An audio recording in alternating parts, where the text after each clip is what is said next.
Did you know that the war on drugs began during the Nixon administration in response to hippies smoking pot and Vietnam vets coming home being addicted to heroin? When Nixon signed the Comprehensive Drug Abuse Prevention and Control Act, $100 million was budgeted for the war on drugs. $15 billion was spent in 2010, contributing to the $1 trillion that has been spent since this outdated war began. Did you know that the legal marijuana industry is one of the most rapidly growing? And by 2018, the market is expected to be worth $10.2 billion. Legalizing marijuana is an important economic component, and one that all members of society can support. Prior to my research, I did not know how this topic was any concern to me, but now I am convinced that the economic and sociologic implications must be explored and explained. In support of my argument, I will discuss how this is a solution to many sociologic and economic problems and hardships. To begin, deaths attributed to the use of marijuana will be explored.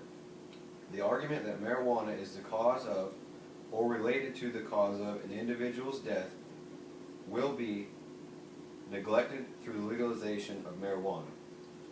Most deaths or overdoses occur due to an addictive or containment which can or could be regulated and monitored if legalized. Marijuana should be legalized so that it can be treated like a health issue and therefore can be regulated and individuals can be educated about the use. Rolling stones.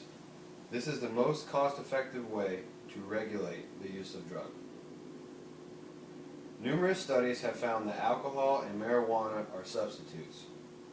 Some may find it surprising that alcohol is more than dangerous of the two. Through legalizing marijuana, many of the problems related to alcohol consumption will be alleviated. Heavily drinking will be seen less in those under 21 because they are substitutes. Smoking pot has far less of an impact on one's driving than does drinking. One study found that legalizing marijuana would result in 13% less traffic fatalities because smoking pot would substitute for drinking. People are killed over drug deals gone wrong or for money to buy, which would be solved by putting it in stores at reasonable prices rather than dealers' prices.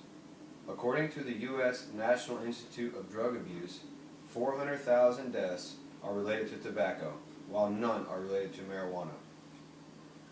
Much of the harm associated with this drug can be attributed to the fact that it is sold on the black market.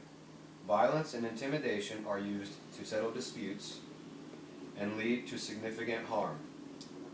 Take the cartel, for example. The trafficking of marijuana is a considerable portion of their business.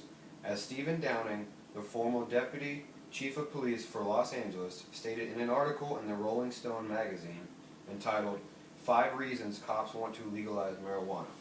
When we ended the prohibition of alcohol, Al Capone was out of work the next day.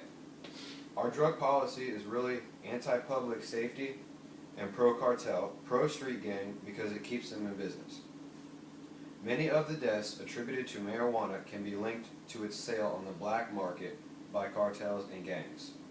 By legalizing marijuana, the black market sale will no longer be necessary, bringing an end to these pointless deaths.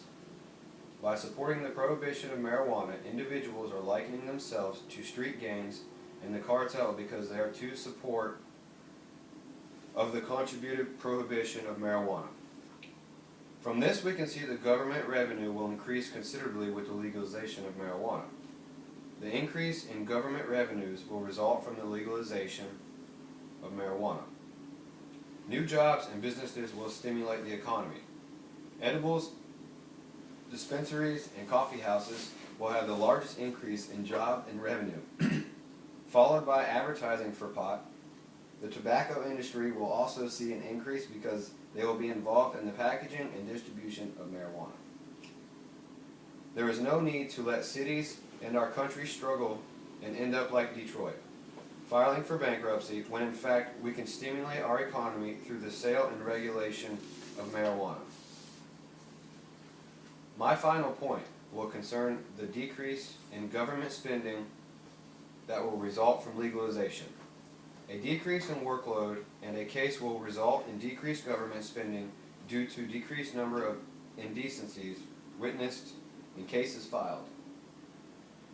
Even though over $1 trillion has been spent fighting this war on drugs, even the government has had trouble providing a difference is being made.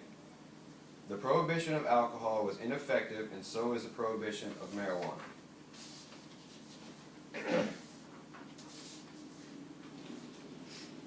As a final note, it is evident that legalizing marijuana has the potential to impact us and our economic and societal conditions in enormous ways.